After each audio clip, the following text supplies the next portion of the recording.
Imagina. Imagina. Cada libro es un viaje sin límites. Temporada de libros. Coleccionamos historias. Hoy platicaremos con el escritor colombiano Ignacio Piedrahita sobre su libro Grávido Río, publicado por la editorial EAFIT en su colección Letra por Letra.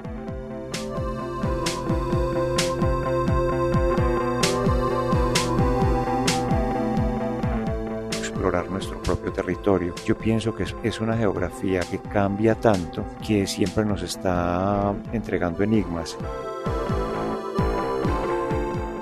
Yo lo que propongo es que si nosotros unimos el saber científico con la palabra poética, podemos crear los nuevos mitos para el futuro.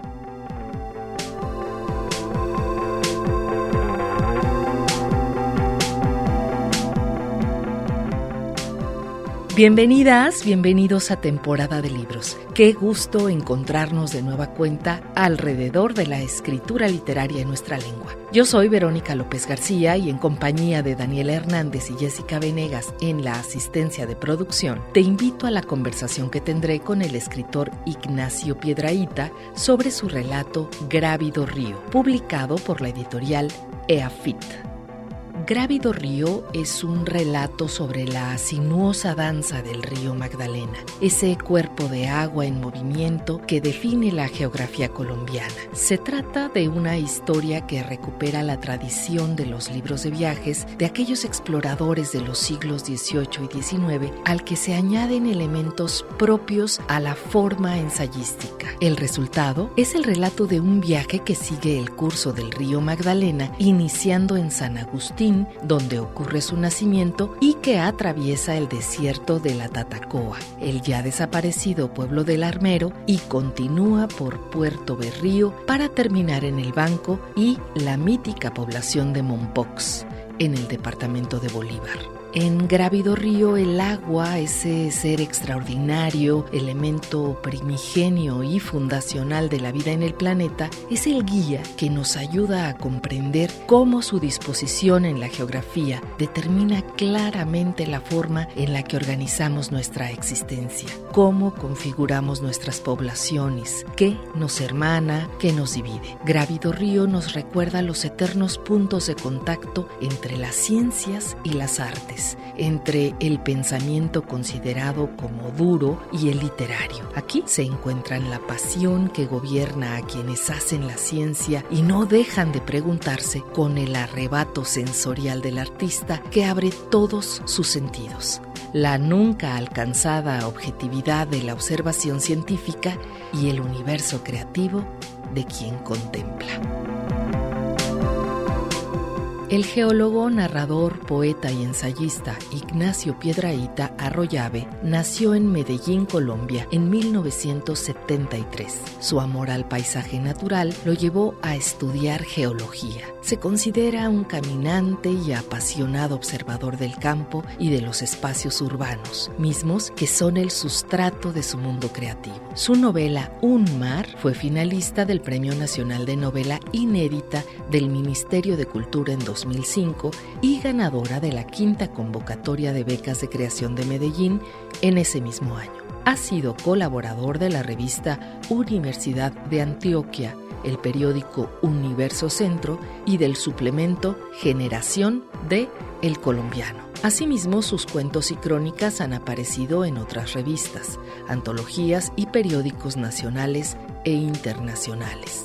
En 2025 aparece la reedición de su relato Grávido Río, que es la obra sobre la que charlaremos con él en esta ocasión.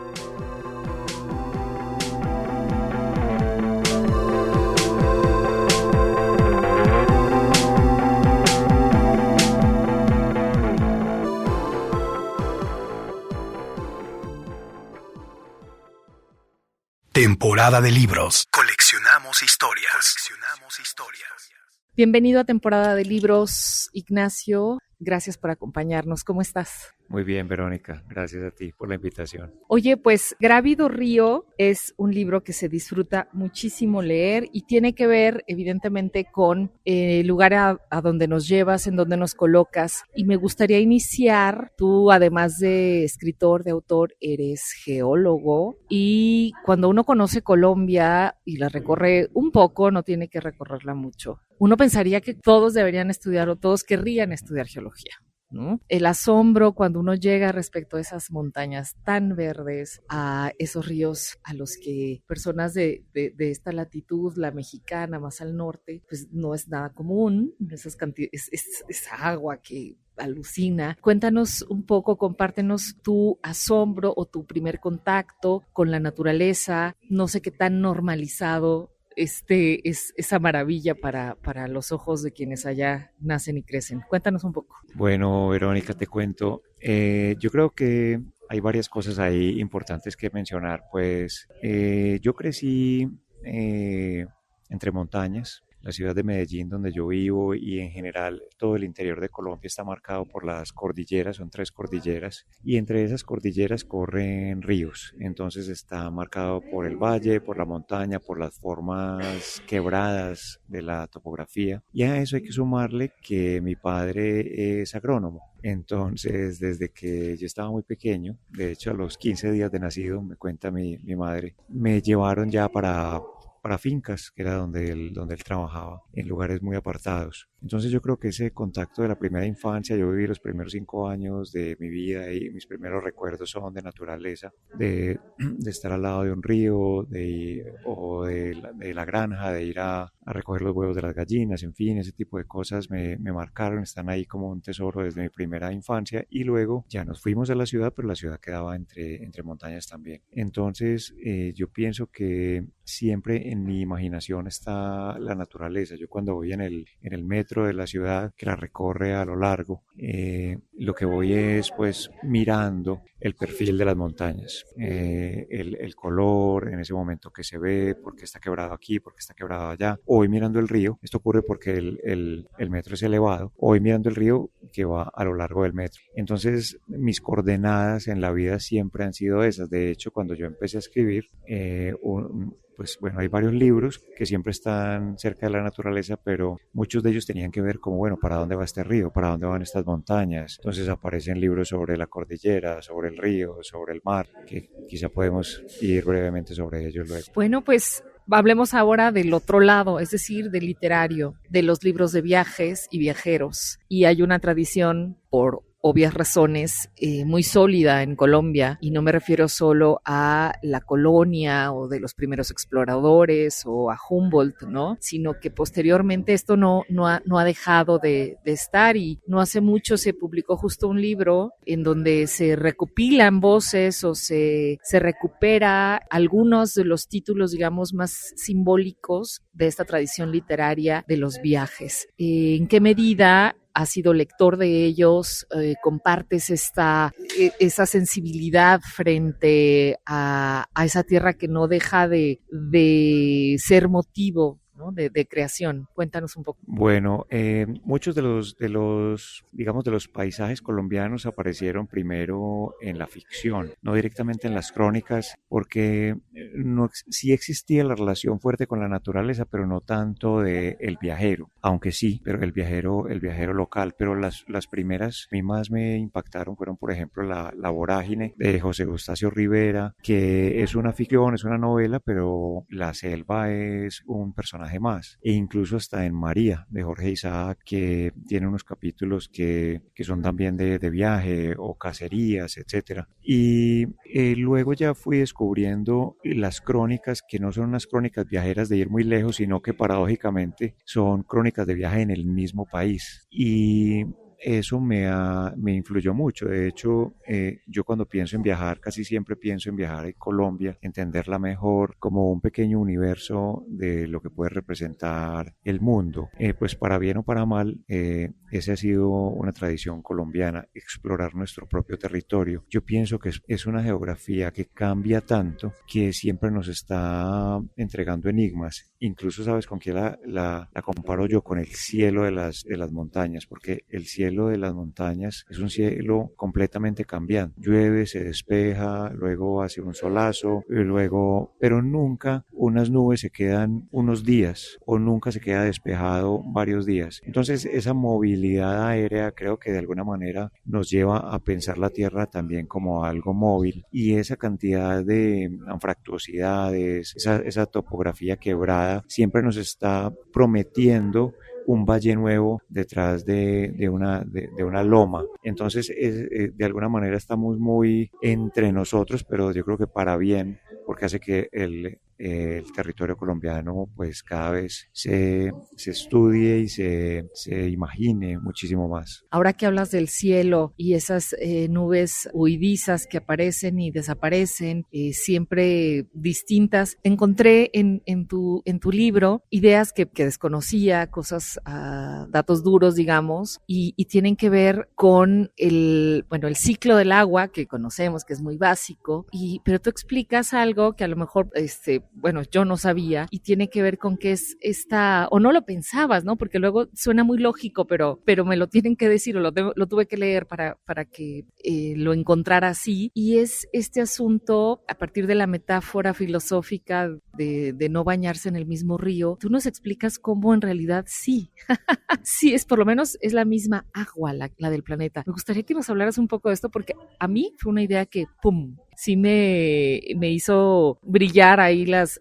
dendritas, las neuronas. Cuéntanos. Bueno, en Colombia hay un gran tema de violencias, y los elementos naturales han estado muy relacionados con esa violencia, en especial el río, porque el río, lastimosamente, hay una escena grotesca que se ha presenciado en muchos pueblos de Colombia, y son cadáveres bajando por el río. Periodistas han tratado esos temas a profundidad. Yo lo que quise hacer es ir un poco más allá y decir, bueno, ¿qué es lo que hace que para nosotros el río sea una especie de lugar que puede acoger las violencias? Es decir, la persona violenta dice, tiremos este cadáver acá, y el cadáver se va y ya no tenemos nada que ver con eso.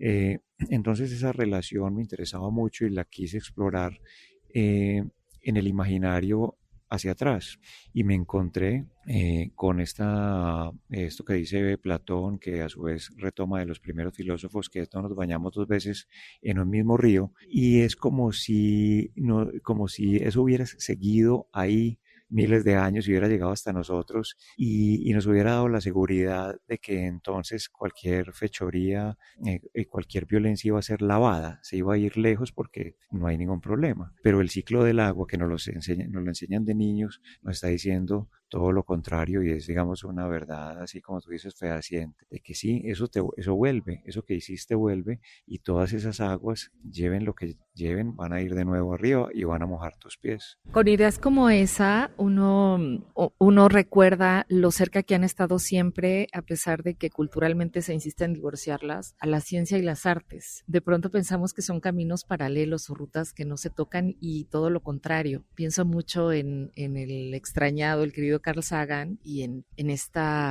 su libro Cosmos, ¿no? Como lo que pone en voz de la astronauta, ¿no? Que por fin abre los ojos allá en la arriba, muy arriba. Lo que dice es: debió venir un poeta.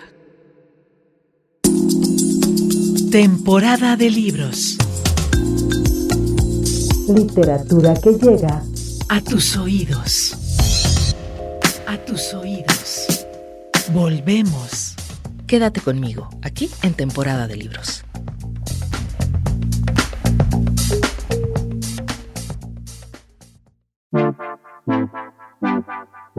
Temporada de libros. Sorbos de literatura para acompañar el caos. Continuamos.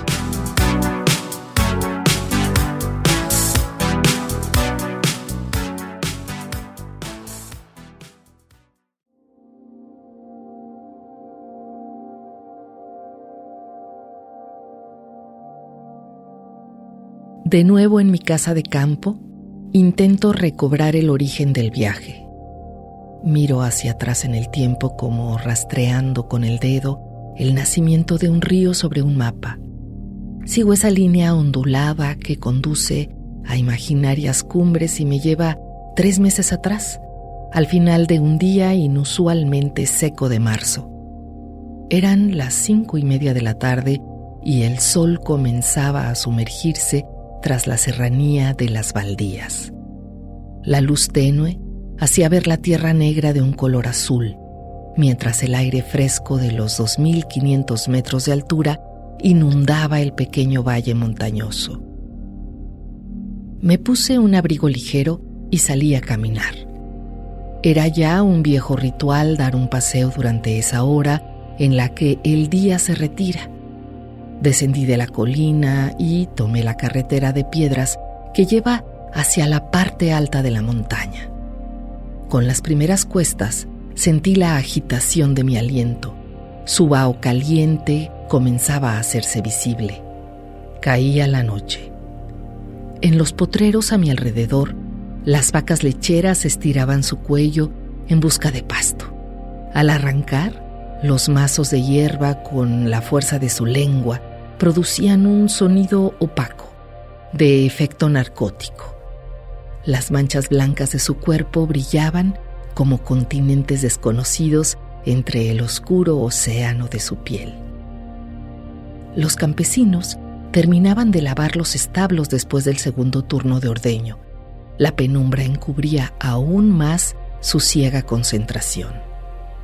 Me detuve a saludar a uno de ellos bajo el portal del ordeñadero. No me vio ni tampoco me escuchó. El continuo cepillar del piso de cemento roído y descascarado por las pisadas de las vacas y la acidez del estiércol no se lo permitió. Estuve ahí de pie, observándolo por largos minutos sin que notara mi presencia.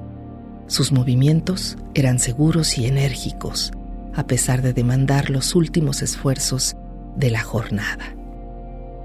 Sobre las montañas iban apareciendo casas campesinas como puntos de luz replicando en la lejanía el alumbrar cercano de los cocuyos. A veces, estos insectos me golpeaban con un ingenuo toquecito de luz, atontados quizá por su propia fosforescencia. Siempre que me veía rodeado por ellos, pensaba en el médico Charles Safaye, un viajero francés que recorrió el país en el siglo XIX. Él contaba que en algún pueblo a orillas del Magdalena, a las muchachas adolescentes las adornaban con coronas luminosas de cocuyos atrapados.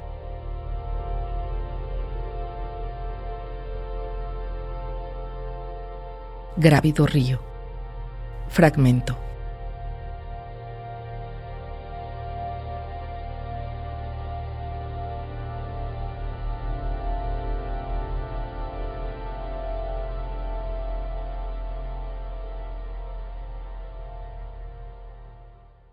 Estamos charlando con el autor colombiano Ignacio Piedrahíta. Cómo al hablar de un río como el Magdalena, de todo esto que es uno mismo, ¿no? Se tocan y se están siempre provocando las ciencias con las artes, en este caso con la literatura. Háblanos de eso, de la poesía que hay en el conocimiento científico. Sí, tú lo has dicho, el conocimiento científico va a darle un tema más a la poesía y la poesía hace que suene de una manera increíble cuando se habla de la ciencia. Yo pienso que hay algo ahí digamos, en el núcleo de todo y es, nosotros necesitamos construir unos mitos nuevos. Porque los mitos están, los mitos griegos, pero también cada comunidad indígena tiene sus propios mitos. Y son mitos que explican la naturaleza y que de alguna manera se reflejan en nuestra relación actual con la naturaleza. Entonces, ¿qué pasa con las personas de ahora que ya no vivimos en una comunidad indígena, pero tampoco estamos en la Grecia antigua? O sea, estamos separados espacialmente y temporalmente de la parte mítica y eso nos hace falta. Entonces, yo lo que propongo es que si nosotros unimos el saber científico con la palabra poética, podemos crear los nuevos mitos para el futuro, para la humanidad del futuro. Obviamente eso puede sonar pretencioso viniendo de una persona, pero por lo menos yo intento aportar un granito de arena a eso. La única manera de que uno pueda entender la ciencia, incluso no solamente alguien que es lego en ciencia. Lo que pasa es que porque las ciencias están tan separadas y tan especializadas que un botánico tampoco sabe qué pasa entre las piedras y al contrario y así. Entonces es necesario que los poetas, como ese Carl Sagan, vayan, beban en ese conocimiento y lo presenten al mundo de una manera ficcionada, no ficcionada, como se quiera, pero desde el lenguaje literario, para que podamos crear historias que nos ayuden a entender el mundo tal como está, porque no lo vamos a entender ni con la imaginación sola, ni con los datos numéricos de la ciencia, porque eso no se le queda a nadie. Entonces, a quienes nos gustan esas dos cosas, pues tenemos una gran oportunidad en unirlas y llevarlas a las personas para pensarnos diferente en un mundo en el que ya nos dimos cuenta que sí podemos tener una gran incidencia que si no atendemos, pues puede ser muy negativa. Sumamente negativa, y por eso tenemos que leer Grávido Río de Ignacio Piedrahíta, que además tienes un apellido tan musical como telúrico. O sea, no podía ser posible que te dedicaras a otra cosa, parece, ¿no? Háblanos del Magdalena, háblanos nosotros, como no sea cerca del Golfo de México, pues allí los cauces de nuestros grandes ríos, el Papaloapan, el Usumacinta, no hay grandes ríos en realidad, ¿no? Y bueno, Colombia está atravesada por el agua y lo dices en tu libro, está definida por el agua y particularmente por el Magdalena. Acércanos a este universo, cuéntanos cómo es el Magdalena, qué es el Magdalena y cómo se multiplica en esta cantidad infinita de brazos. Bueno, el río Magdalena es Colombia, nace en el sur de Colombia, la recorre a todo lo largo hacia el norte y desemboca en el Caribe y recoge absolutamente todas las aguas o casi todas las aguas del interior colombiano. O sea, solamente sacando la Orinoquía y la Amazonía, que está poco poblada, prácticamente todo Colombia tiene que ver con el río Magdalena. Es decir, todo lo que nosotros hacemos, una canilla que abramos, va al alcantarillado y finalmente va al Magdalena. Es una cosa absolutamente increíble. Yo diría que no hay una entidad de ningún tipo que nos una más que el río Magdalena.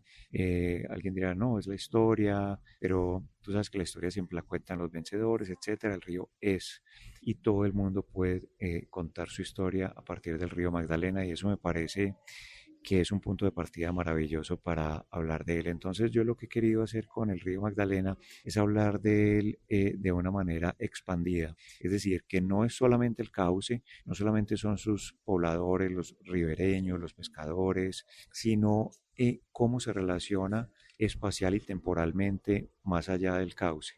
Entonces, cómo se relaciona con los nevados, cómo se relaciona con los páramos, cómo se relaciona con los grandes desastres naturales como el de Armero, que fue el segundo desastre natural más grande del siglo XX, causado por volcanes. Y uno dice, ¿pero qué tiene que ver el río Magdalena ahí? Sí, está completamente conectado. Y además trato de expandirlo hacia atrás, es decir, hacia miles de años o millones de años. ¿Por qué un río millones de años? ¿Qué quiere decir? ¿Cómo nació un río? Uno dice, bueno, es que nace en este punto, muere en este. No, pero nacer también es el momento en que las montañas forman un recipiente por el cual él pueda correr, y eso nos lleva a los millones de años. Entonces, al expandir esa noción de río, yo lo que trato es también de expandir la noción de ser colombiano y latinoamericano a partir de ese ejemplo particular. Temporada de libros.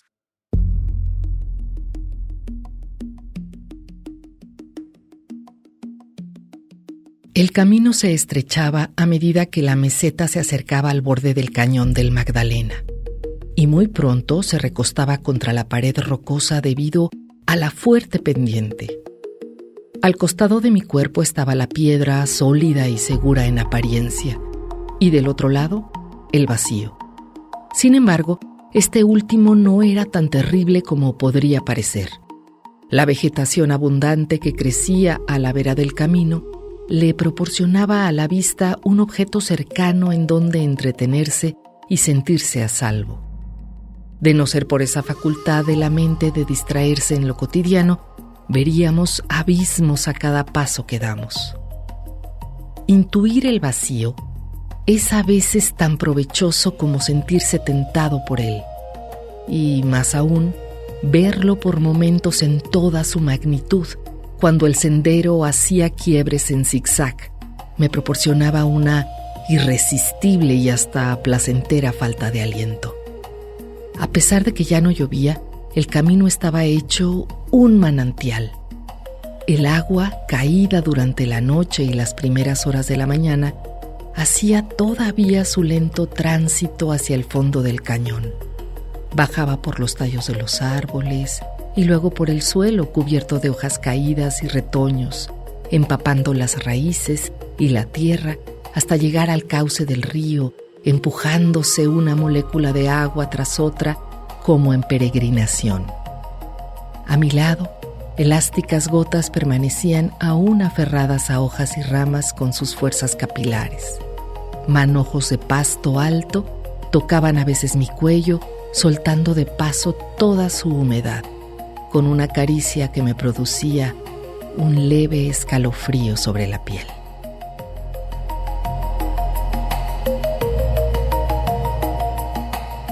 Grávido río. Fragmento.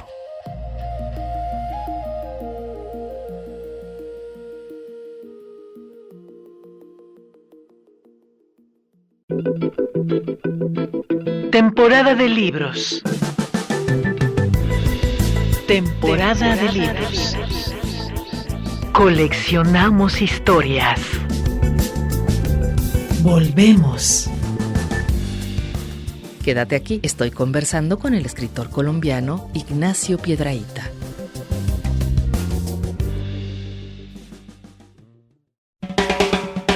Voces de la literatura en nuestra lengua. En nuestra lengua. Temporada de libros. Temporada de libros. Continuamos.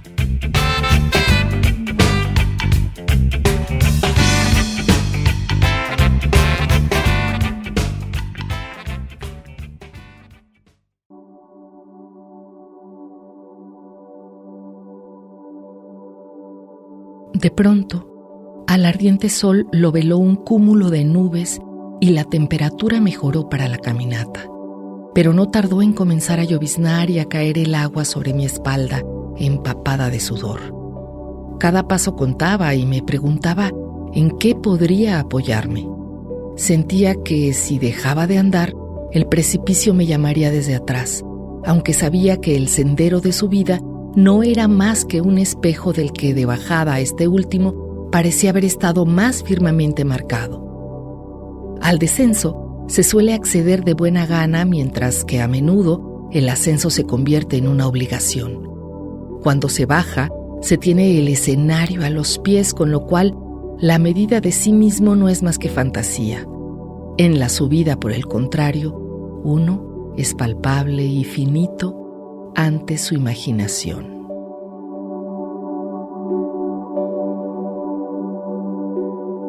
Grávido río. Fragmento.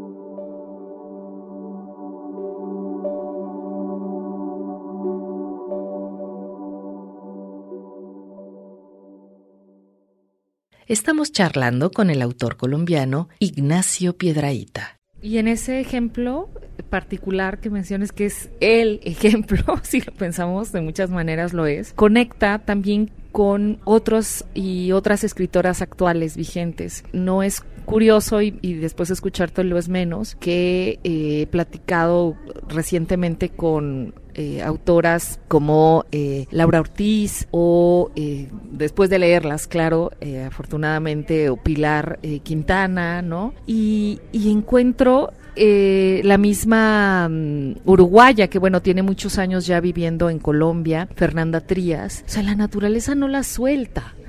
¿No? Está una y otra vez y no importa no hablan, no tienen que hablar directamente de la naturaleza o ponerla en el corazón de sus relatos, pero ahí está el río, y ahí están también las violencias y los muertos, que es una cosa también que ya mencionaste, pero me gustaría complejizarla un poco más, ¿no? Tristemente para nosotros tampoco es extraño, es algo que lamentablemente compartimos en toda Latinoamérica, y me gustaría ver cómo también ese cauce recibe lo bueno y lo malo. Platícanos.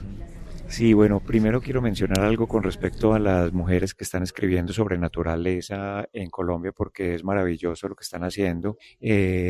Además de esas que mencionaste, también está Andrea Mejía, está Laura Cero, y son mujeres que yo pienso, no sé, especulo, que quizá como los hombres han o hemos, no sé, tenido tan presente ese relato del héroe, que las mujeres no lo tienen tan metido, sino que les permite observar de una manera más libre, pues su acercamiento a la naturaleza, y sus palabras y sus letras nos están mostrando universos. María Ospina, perdón, también, claro. Sí. Entonces, bueno, aprecio muchísimo que eso esté ocurriendo. Incluso yo pienso que yo apelo mucho a mi lado femenino cuando escribo, porque es una sensibilidad que tiene que estar ahí para observar, sobre todo como la mirada que uno tiene sobre las cosas. El tema de la violencia en Colombia es una cosa impresionante, sigue a pesar de procesos de paz, etcétera. Es como si estuviera metido también en nuestras venas. Hay personas que se dedican a eso, violentólogos, es una cosa increíble que exista eso, y en Colombia están los mejores, lastimosamente, y afortunadamente también, porque se necesita escuchar sus voces. Entonces, todo lo que tiene que ver con el agua, o sea, con violentar el agua, creo que ahí hay algo que hay que empezar a trabajar. A mí me invitaron a escribir para la Comisión de la Verdad en Colombia, que fue una entidad que se hizo para todo el proceso de paz colombiano con las guerrillas. Y yo escribí sobre los ríos, qué tenían que decir. Y hay una cosa que encontré maravillosa, porque no solamente cuentan violencia, sino que cuentan soluciones, propuestas. Mira, por ejemplo, te cuento una que me parece bellísima. El río, como bien lo decías muy al principio de la conversación, el río Magdalena, hay un punto en que se abren una cantidad de vueltas y vueltas y vueltas y curvas, como meandro el río griego. A cada una de esas vueltas se le llaman meandros, de hecho, ese es su origen etimológico. Y resulta que hay una cosa muy hermosa, porque las poblaciones, cuando viven en orillas opuestas del río, son de alguna manera rivales, porque están en orillas opuestas, metafóricamente. Incluso la palabra rivales viene de la misma palabra de río, que es ribus, latín. Entonces ahí se crea una confluencia que ya marca algo. Y cuando resulta que en estos meandros, estas curvas amplias, ocurre que a veces se cortan por la parte más cercana, y quedan las curvas abandonadas. Eso se llama un meandro abandonado, una madre vieja, también muy bonito lo llaman en Colombia. Entonces observa algo, que si un meandro se corta, esas dos poblaciones rivales que estaban a orillas opuestas, pues quedan en la misma orilla. Entonces, eso es una metáfora de que nosotros en Colombia tenemos que pensar como si estuviéramos todos en la misma orilla, pues gústenos o no. Entonces, el río mismo nos está dando elementos de pensamiento profundo, poéticos y muy fáciles de entender. Y es tremendo estos meandros fabulosos cuando uno vuela a Colombia y que los ve. Eso es el primer asombro, o uno de los primeros de la poca costumbre, ¿no? De decir, caray, sí, esto es Suramérica, esto es de una vitalidad cuya latencia no para. Óscar Velázquez interpreta La cumbia del río Magdalena.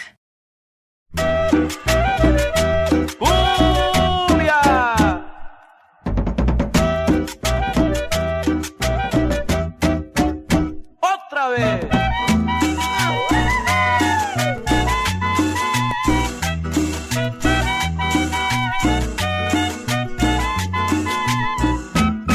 Del páramo de las papas hasta Bocas de Ceniza, del páramo de las papas hasta Bocas de Cenizas, el gran río Magdalena majestuoso se desliza, el gran río Magdalena majestuoso se desliza, cruza bañando las calles de Neiva, tierra del Huila, cruza bañando las calles de Neiva, tierra del Huila, pasa por Cundinamarca y baña todo el Tolima, pasa por Cundinamarca y baña todo el Tolima. Oye qué linda, oye qué buena, cumbia del río Magdalena, como la bailan por sus riberas, sus pueblos y sus veredas. Oye qué linda, oye qué buena, cumbia del río Magdalena, como la bailan por sus riberas, sus pueblos y sus veredas. ¡Huepa, ¡prende la vela!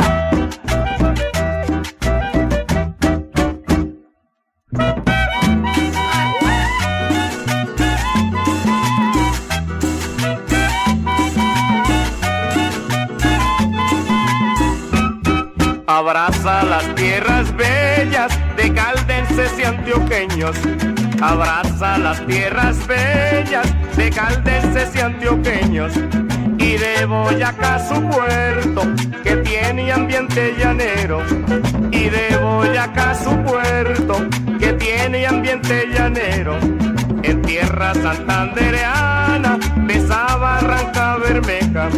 En tierra santandereana, de esa Barranca Bermeja. Y se muere entre Bolívar, Atlántico y Magdalena. Y se muere entre Bolívar, Atlántico y Magdalena. Oye qué linda, oye qué buena, cumbia del río Magdalena, como la bailan por sus riberas, sus pueblos y sus veredas. Oye qué linda, oye qué buena, cumbia del río Magdalena, como la bailan por sus riberas, sus pueblos y sus veredas. ¡Ay! ¡Ah! A Tolima, vamos a Tolima.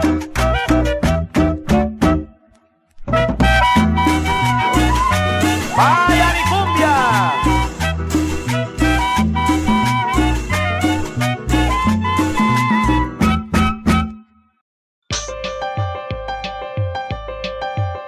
Temporada de libros. Lecturas bajo la lluvia. Volvemos.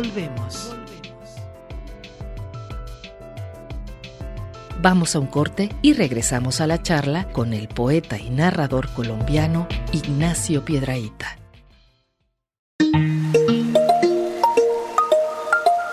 Temporada de libros. Lecturas con música de olas. Continuamos.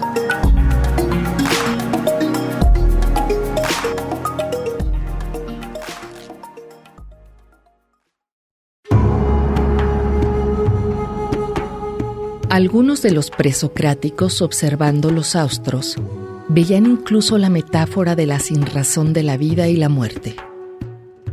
Alcmeón de Crotona decía que los cuerpos celestes son inmortales porque cumplen sus ciclos sin merma ni envejecimiento, alma inmortal como ellos mismos que les permite moverse.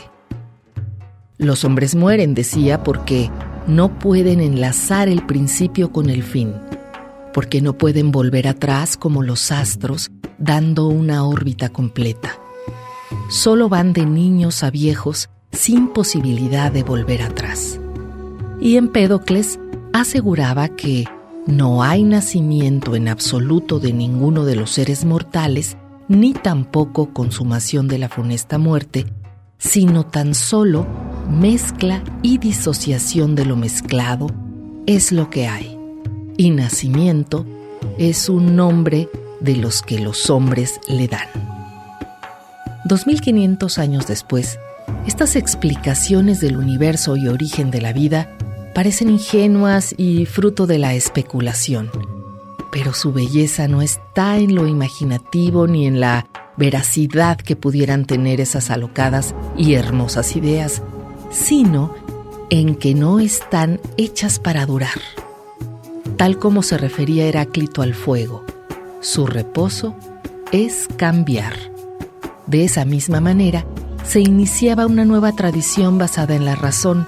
Pareciera que la ciencia, con su matemática y su árido lenguaje especializado, se alejara de todo lo maravilloso que hay en el universo. Pero hay allí una premisa que subyace, dictada por Pitágoras. El conocimiento del cosmos divino es el modo de desarrollar lo divino que hay en uno. Grávido río, fragmento.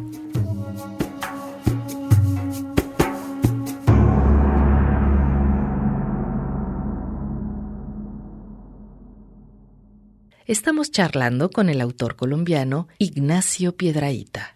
Vamos al título, Ignacio, Grávido río, no es gratuito. Hablas mucho también de la gravedad. Ya hablábamos en ese río, color tierra, va todo. Lleva árboles, lleva semillas, por supuesto que flora, fauna, y lleva de sur a norte, que eso también es muy particular, cualquier cantidad de cosas. Háblanos de del sentido, de la metáfora, pero también de los datos de la gravidez del agua en este río en particular, el Magdalena. Sí, mira que, bueno, el río Magdalena, como muchos ríos en Colombia, nacen en los páramos, que es un lugar precioso a 3.000 metros de altura, donde son las grandes esponjas del mundo. O sea, en Colombia está la mayoría de los páramos del mundo, es decir, como si pusieras unas esponjas gigantescas en las cimas de las montañas, que no es la nieve, sino una esponja que alberga una cantidad de agua y la va dejando ir suavecito, en la medida en que necesita la tierra, que eso además me parece precioso, te la entrega, o sea, es un agua entregada, que nos la entrega a todos los colombianos y a toda la población del mundo, porque realmente, desafortunadamente, todos necesitamos el agua, o afortunadamente. Entonces, desde ahí ya hay una gravidez, porque entonces está la gravidez de llevar mucho, pero también está la gravidez del embarazo, del embarazo. Entonces ya hay vida que se está creando, que se está gestando ahí. Entonces lo que nos entrega a nosotros las montañas a través de los ríos es la oportunidad de vivir. Y es vida nueva, pero también es cuidar la vida que uno ya tiene. Y a partir de ahí empieza todo.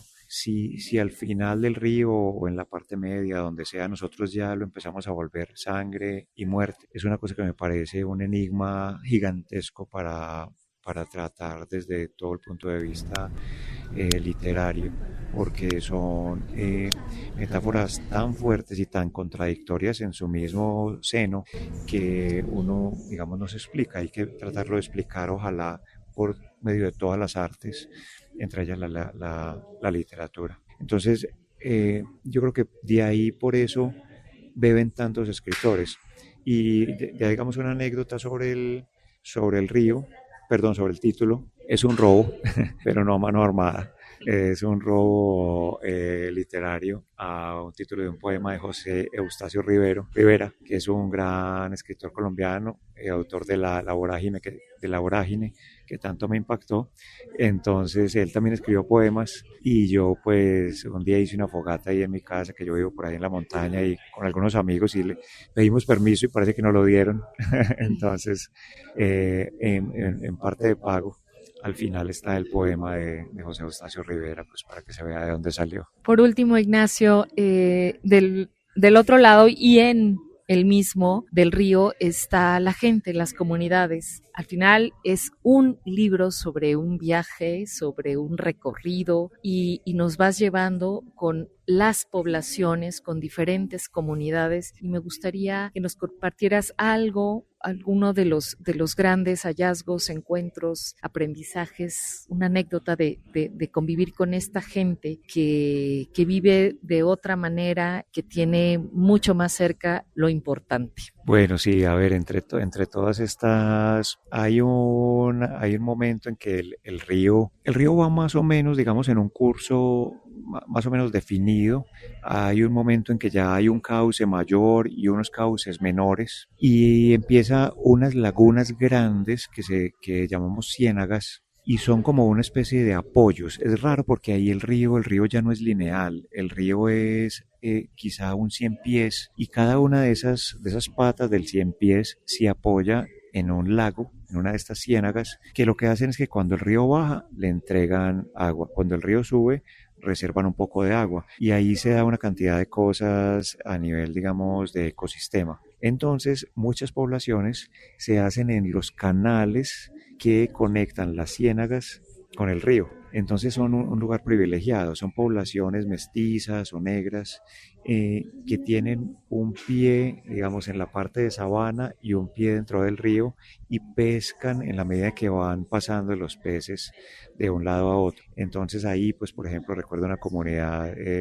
hermosa, pues que viven en otro, yo digo que en otro mundo imaginado, tejiendo sus redes, por ejemplo, estás ahí, hay personas tejiendo la red con sus nylones, con sus técnicas diferentes, conversando en familia, estando afuera con solamente un pantalón corto, como toda vestimenta, la misma de todos los días, y tener la oportunidad de visitar con ellos los lugares, de incluso nadar con ellos ahí o verlos, por ejemplo, una vez que estuvimos con los científicos que me invitaron buscando un aparato perdido por allá en el cieno, verlos como delfines, y después siendo invitado a unas comidas que yo digo que son bíblicas, porque son bandejas de las 2 o 3 cosas que tienen ellos, que son arroz, pescado y alguna fruta, y ya. Y un par de tenedores, y eso me parece a mí hermoso, es que te lleva, digamos, a la esencia del ser humano. Muchas gracias, Ignacio Piedrahita, por compartir tu poesía y tu conocimiento en Grávido Río. Te seguiremos leyendo y esperamos próximos encuentros aquí en Temporada de Libros. Muchas gracias. Gracias a ti, Verónica. Un abrazo fuerte. Coleccionamos historias.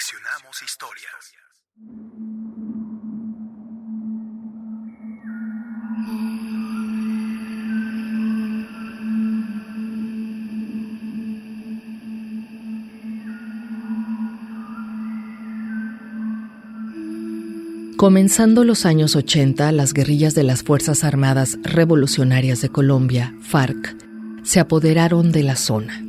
Habían roto con el Partido Comunista instalado en Bogotá, que las consideraban una mera retaguardia campesina, y se encontraron en la necesidad de avanzar por sí solas.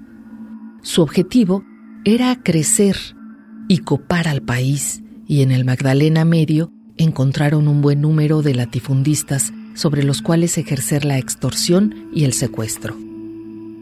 Pronto los ganaderos se vieron acosados y, como reacción, amparados en una vieja ley de 1968 que permitía a la gente del campo tener armas cortas, conformaron un grupo de autodefensa al que dieron el nombre de Asociación de Comerciantes Ganaderos y Agricultores del Magdalena Medio, ACDEGAM. Esa nueva organización, inspirada en la necesidad de hacer frente a la guerrilla, era apoyada, según la misma ley, por la Brigada 14 con base en Puerto Berrío. Por su parte, los militares estaban incómodos con el gobierno de ese entonces. El presidente Belisario Betancourt había decretado una amnistía para la guerrilla del movimiento 19 de abril, de modo que la cúpula había salido de prisión de un día para otro. El ministro de Guerra, el general Landazábal, comenzó una oposición desde dentro del gobierno hasta que fue destituido. Y luego, desde fuera, pasó a apoyar la formación de este tipo de autodefensas. En ese clima del avance de la guerrilla y del malestar de los militares, llegaron a la región los grandes narcotraficantes. A estos, la guerrilla comenzó a cuidarles las fincas y los laboratorios de cocaína, pero pronto se dio cuenta de que era mejor tomar en sus manos la producción. La relación se rompió y se creó una enemistad a muerte, situación que aprovechó ACDEGAM, la hasta entonces pequeña autodefensa, para ofrecer sus servicios al narcotráfico. En adelante, ellos se encargarían de cuidar el negocio y mantener a raya a la guerrilla. Las FARC fueron desterradas por medio de una guerra cruel. La región se convirtió en un fortín de las autodefensas y del narcotráfico durante el resto de la década.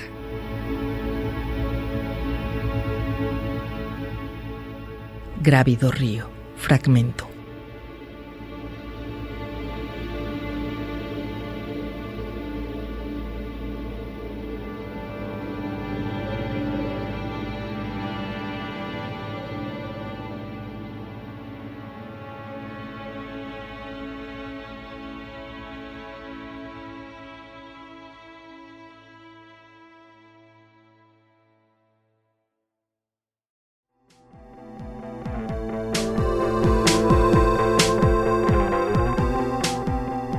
Llegamos al final de nuestro encuentro sonoro. Deseo que hayas disfrutado de esta temporada de libros y de nuestro invitado, el escritor colombiano Ignacio Piedrahita, con quien platicamos sobre su relato Grávido Río. Puedes encontrar información sobre nuestro programa en la página de Facebook Temporada de Libros. Conéctate y síguenos la pista. También puedes descargar nuestro podcast en Spotify y en la página de Radio UDG. A mí me encuentras en Instagram como veronica.pres con doble S. Soy Verónica López García y te deseo un buen día y mejores lecturas.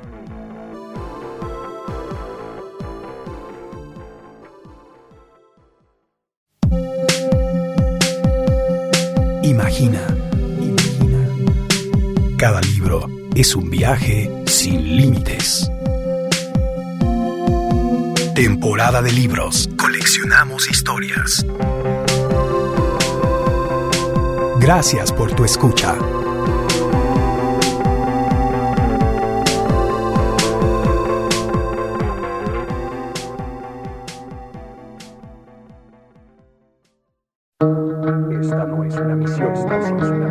Esta no es una misión imposible. Atención, concentración. Esta no es una misión imposible. Si te quedaste sin escuchar alguno de tus programas preferidos, no te preocupes. En www.radio.udg.mx tienes acceso al podcast en todo momento. Ya lo sabes, en todo momento. Este mensaje se autodestruirá.